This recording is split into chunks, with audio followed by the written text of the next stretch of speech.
Hi, my name is David Ruben. Welcome to my website. Today I'm going to talk about post-separation assets in a divorce case. Over the last couple years, for whatever reason, I've had a whole lot of cases where people are fighting about assets that they've acquired after they separate but before they get divorced. And I think one of those reasons is because of COVID back in 2020, whereas ordinarily in a case in Maryland, if you file for divorce, even if it's contested, it's going to finish up in a year. So that amount of money that you acquire, stocks that grow, 401ks that you put into, appreciation on the house, it's really not going to do that much in a one-year period.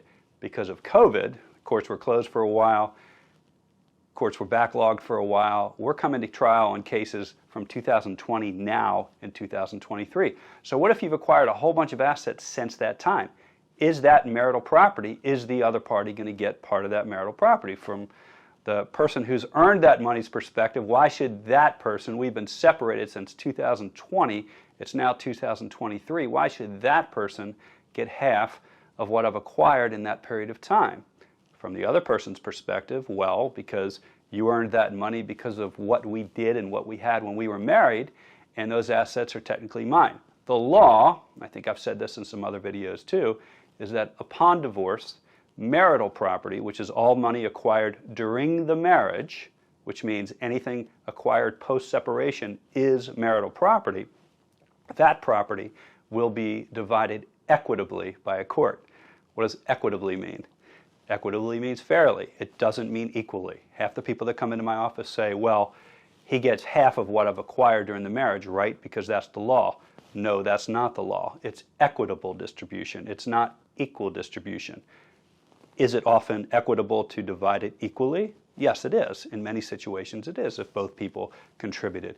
But what about the case, for example, where two people get married, let's say in 2005, and they separate in 2007, and they get divorced in 2022. And during that period of time, one of the parties acquired a 401k plan, and that 401k plan has $500,000 in it. It's still marital property because it was acquired during the marriage. Should it be divided equally? Of course not. They've been separated for 95% of their marriage. So a lot of times recently, and I've got about 3 or 4 cases that are pending right now, where what do we do with that property that's acquired after the separation? And the answer is, like all divorce questions, it's discretionary and it depends on a lot of different factors. In equitable distribution, as you'll see from my other videos, age of the parties, length of marriage, amount of money people make, what their financial resources are, cause of the breakup. That's enough for a whole other video. But it's a real interesting issue. So if you have any questions about marital property distribution, marital property division, what's going to happen upon the divorce, what's reasonable to settle for in mediation or between attorneys, call us. We're always here to provide a free consultation. We're looking forward to helping you.